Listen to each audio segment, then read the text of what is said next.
Thank you. There are three sections that I'm really going to highlight in the major part of my discussion today, and they were built by Mid-States Reclamation, so one of our ARRA partners who's done a lot of work at MnROAD over the years for us. I'd like to thank them for all their help and the success of this pavement section. Really just two topics to cover. It does get a bit chilly here. That's important to understand from a thermal cracking standpoint, and then once the pavement's thermal cracked, you've lost that entire structure at that crack. So, you know, reclamation and the CIRs, the FDRs really become the best option that we have there.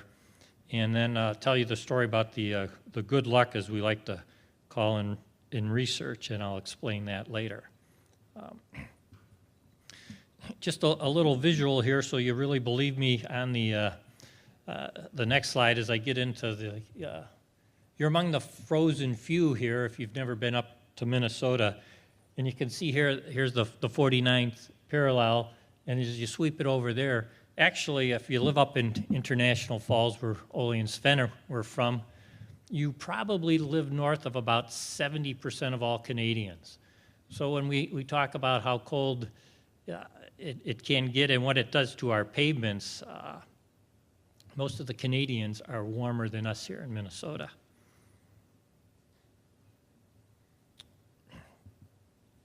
So here in Minnesota, you're among the 4% of the world's coldest population.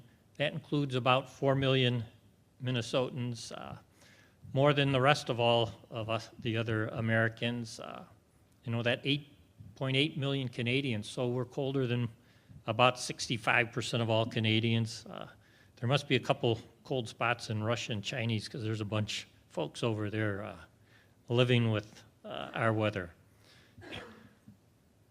So what happens, we get, and I like to say I'm not really boasting or complaining, I'm just talking about what we'd have to deal with when we try to fix and rehabilitate pavements. That Ben showed you we had some 64 minus 22 binders out at MnROAD, and I'm kind of surprised they hadn't cracked in the first year. I kind of hold Buzz responsible for making some really good mixes up there that somehow with our partnership he designed those mixes. Minus 34 when you're talking binder grades is about a minus 29 Fahrenheit. So the northern third of Minnesota could really be a 58 minus 40 type binder situation for us. It's really a challenge for building these pavements that then won't thermal crack on us. We're typically using a 58/28s in all our mixes, or 58/34, sorry. We use 58/34s in all these reclamation type projects that we're building, and it's worked out well for us over the years. But when the pavements do crack, we're really in trouble. And this is what happened prior to the PG grading system. When we built the first round of MnROAD, it's a little hard to see, but just kind of picture the magnitude. The first 2 years that MnROAD was open, we didn't have much cracking. Got the minus 40 at the MnROAD site, 39.4 if you want to really get there. And over the next few months, all of this cracking occurred.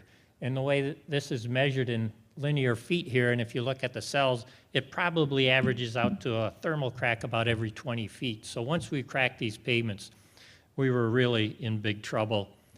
And then we're going to need to look for a reclamation to fix those roads. Maybe a little over dramatic here. This was the International Falls Airport. So we're once again back up to International Falls. So all our thermal cracks don't get this wide, but up in the airports, they can sure open up and move. And then back to the repair options we have for them. One more chart just on the cracking spacing and kind of pre-super pave and post-super pave. So the 58/34 binders are down here. So when we put that binder in, we use it in the top 4 inches of our mixes. If we've got a structure that has hot mix thicker than 4 inches, we'll put a minus 28 binder in there, typically believing that it's most likely that the temperature 4 inches below the surface would not get to that 58, 28, colder than that. If it does, I don't think I'd want to be out on the pavement that day, because the surface temperature would just be awful. So the new pavements were having very little thermal cracking. That's about 2 cracks per 1,000 feet of test section during the first 7 years. When you look at some of all these older sections, and they're based into different years, like the 70s, the 80s, those were the non-wear type of recipe mixes. So we just gave the contractor a formula and said, put it together. From 81 to 90 there, we started some of our hot mix recycling. We required a mix design. Didn't really slow down the cracking too much. Then in the early 90s, we got into quality management type programs. In the 95 to 99, we started using mix designs, and we're a VMA state. But as these pavements got old, they were all settling into 50 cracks in a 1,000-foot section, so about a thermal crack every 20 feet. So Ben told you the story about MnROAD. The test sections that I'm really going to highlight, we call them cells 2, 3, and 4. One's up there, so 2, 3, and 4 are the reclamation type work, SFDR, FDR we did down in this area. And here's what these cells look like.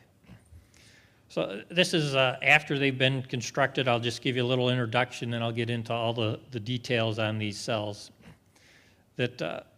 What I think is really interesting is it's 3 inches of hot mix on the interstate. And Ben mentioned that we've got 30,000 ADT on those 2 westbound lanes. So in a typical MnDOT pavement, we would have had a 4 or 5 inch type minimum hot mix, but we've only got 3 inches there. 2 of the cells have the ultra-thin bonded wearing course. They were all paved with the spray paver, so we've got the really good bond here, and the spray paver was used to tack between these 2 lifts here.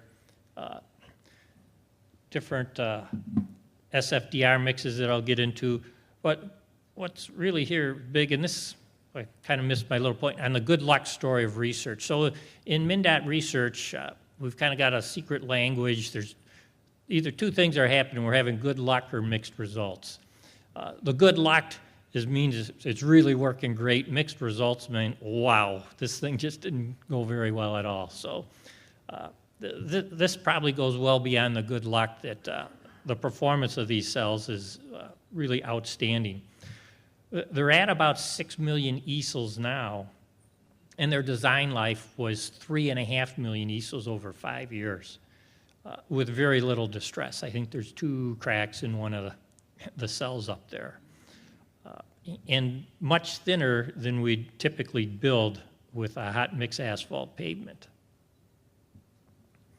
Also, I think about 85% of MnDOT's trunk highway system, we have 30,000 lane miles, 85% is probably under the 3.5 million Easel pavement design life. So here, what we're looking at is a fix that would cover most of the trunk highway system.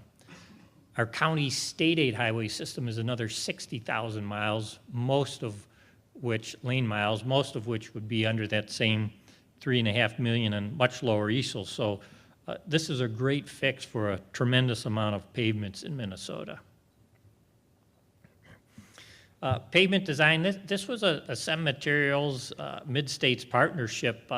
They did the design, they did all the construction work up there, and they actually used 3 different design programs to look at the design, the 93 AASHTO and elastic layer analysis and an Asphalt Institute. Going this thin and with the hot mix and the new type of SFDR mix, they wanted to look at some different designs, and they were all coming out at reasonable 3.5 million type result for each of those different designs.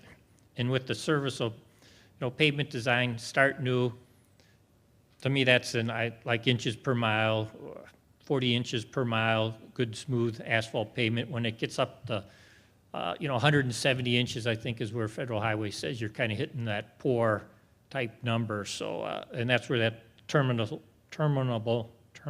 serviceability, a 2.5 is. And we also used a PG 6434, which is a really good polymer modified binder, went into the surface of these mixes. Here's just a quick look at the easel design. So passing lane and driving lane, different easels.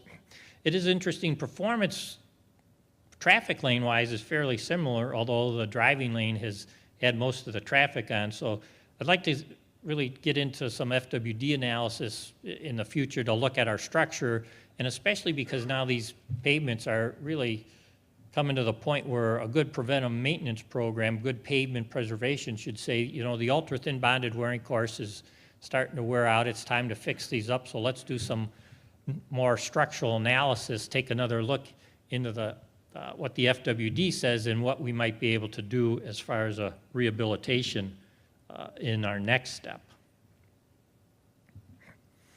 So I'll spend a little time showing you, there's a picture here of what the pavement looked like before, and then what we did with them, and I'll get into some of the mixed design and different combinations we did. So here in cell 2, prior to fixing it, 6 inches of hot mix had some microsurfacing on top, 4 inches of a class 4 special. It just means it's a little cleaner on, I think, the P200 when we used a lot of special material up at MnROAD, and then another 28 inches of granular. So from a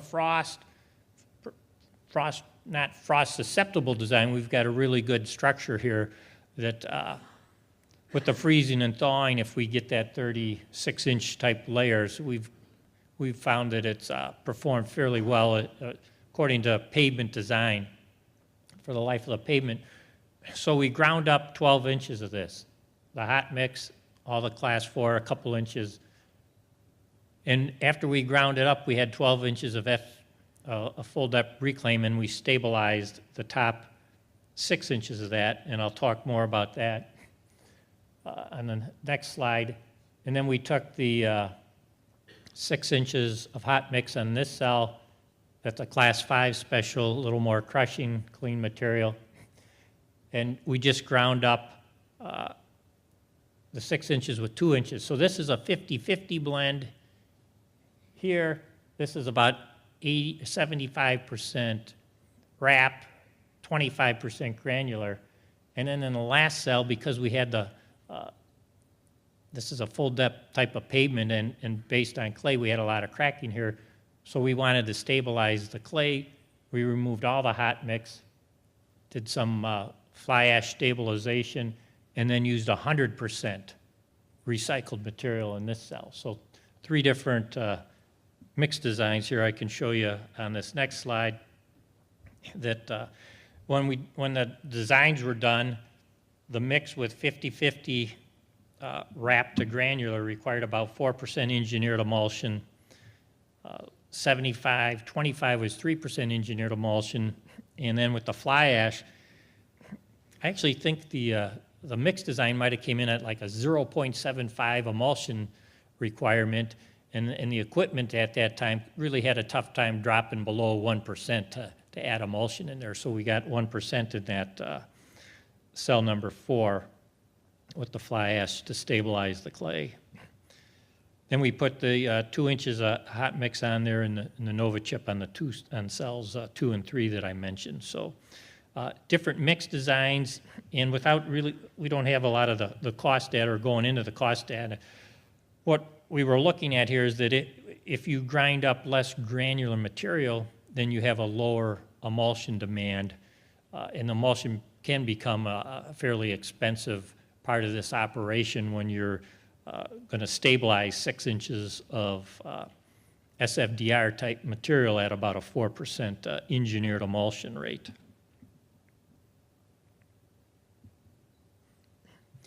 Here's what some of the mix design information looked like, and what I like about this, the air voids really came out fairly low for stabilized type materials that 30 gyrations, super paved gyratory compactor. We'd had, 10%, 9%, 13, 10. Well, 10's the shoulder, but 13 in the 100% wrap. So we've got mixes that should compact to relatively good densities up there in place. We did some ITS conditioning before and after. We had some minimums there as part of the mix design process, and then we did some critical cracking temperature tests. So, which has it, at minus 27 degrees C there for a critical cracking temperature, so under 3 inches of hot mix. And at the MnROAD location, unless we get really cold there, hopefully we won't get to that point. And because we've had little thermal cracking over 2008 that they were built since then, we've really seemed to done a great job with the thermal cracking on that. Now here's some of the pavement performance. It's a little choppy. There's 2 dots at each point because that's a right and left lane. So when they plotted it up, they got 2 different points. But cell 2, that's the 50-50 cell. And so now at MnROAD we collect ARRA in meters per kilometer. So 1 inch here, or 1 meter per kilometer, about 63 inches per mile ride-wise. And you can see that in most of our pavements, about 85% of the time, the left, we collect the ride data in the driving lane. The left wheel path is smoother than the right wheel path about 85% of the time. That's probably a little, depending on the lower volume of the trunk highway system. There's smaller, narrower shoulders out there. It might be a granular shoulder. So we tend to get a little more roughness in the right wheel path. We really look at the left wheel path in a lot of our pavement management data and work. But so the bottom points on cell 2 here are, I think we're really still in that 40 inches per mile. That's excellent pavement. And the 3.5 million Easels of design life was over a 5-year period. So we haven't had 20 years of weather on these, but we do have really the 20 years of traffic. We're actually up to 6 million Easels on the driving lane, and we're really getting great performance. If the terminal serviceability says the ride ought to be way up here, we've really exceeded the design life here. And even the right wheel path, which is a little rougher in 2, is still still in that 60 inches per mile. Cell 3, driving lane and passing lane are a little tighter. They're just a little more roughness in that cell. The one we stabilized with the clay fly ash, it's a little rougher, but one little interesting fact is we went out there and we did a lot of coring in the middle of that cell, and when we cored it, the water got in those core holes and caused an awful lot of roughness. So we've got a really rough patch in the middle of our cell 4 that I think is adding to some of the roughness we see here. But for the driving lane in these cells 2, 3, and 4, this is performance that greatly exceeds what we would expect. That if you can have, even on the average, you're under 60 inches per mile at the end of your design life, they're really doing a great job. Passing lane, just a little rougher. So smoothness-wise, it's interesting to see that, or Easel capacity, that we've had less Easels on the passing lane, but we're still getting similar performance there. So this will be part of our structural analysis as we look at some FWD testing. So both lanes really performing great. If you do visit the MnROAD website, there's a lot of different data. It takes a little practice or a little getting used to it that you can click on. You can pull all this data up yourself. You can also click on, there's little videos. I think we had a GoPro camera out there, so you could see the a quick drive-through. You could drive any cell up at MnROAD with the GoPro and pull up all types of data on how these are performing. The next one I'd like to talk about, and this is brand new, so I don't have any data. We just finished it really probably a couple weeks ago, that we went on the low volume road. We'll be able to walk on these and look at the surface during our tour, but we took some cells and we did some cold central plant recycling. So this is the first, I think, cold central plant project that I'm aware of that we've been doing in MnROAD. Shorter sections. We did 2 cells with foam, 2 cells with emulsion, and I believe what they looked at is that where we were putting the chip seal on the surface for the 2 cells in the blue there, that they wanted to use a 58-28 based emulsion that was either the emulsion or foam, 58-28 base, since we were just using a chip seal on the surface to firm that up and provide a little maybe more resistance to rutting. If you remember, Ben mentioned we have the one truck that's 80,000 pounds and makes loops around the low volume loop. So we're looking at is either a CIR or a cold central plant recycling type option with a chip seal. It'd be a very economical fix for MnDOT's low volume system. I think also within Minnesota, from a lane miles standpoint, we are 5th in the country in total lane miles. So we've provided a tremendous system, a great transportation system, and now we need to maintain it. And these type of recycling options and a simple or a less expensive chip seal, double chip, or just an 1.5 inch hot mix on top of these is kind of a concept we'd like to roll out. And especially on the local level where their easels can be below 100,000, 20-year easels on those pavements to come up with a really economical fix at the end of those pavement life.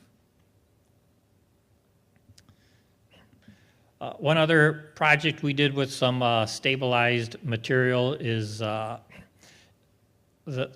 8 inches of full depth reclaim. We have a class 6 in another cell, and then a FDR with a fly ash, and we used a non-spec fly ash there to test for some leachate. So we're doing some other different looks at leaching and reclamation on these cells.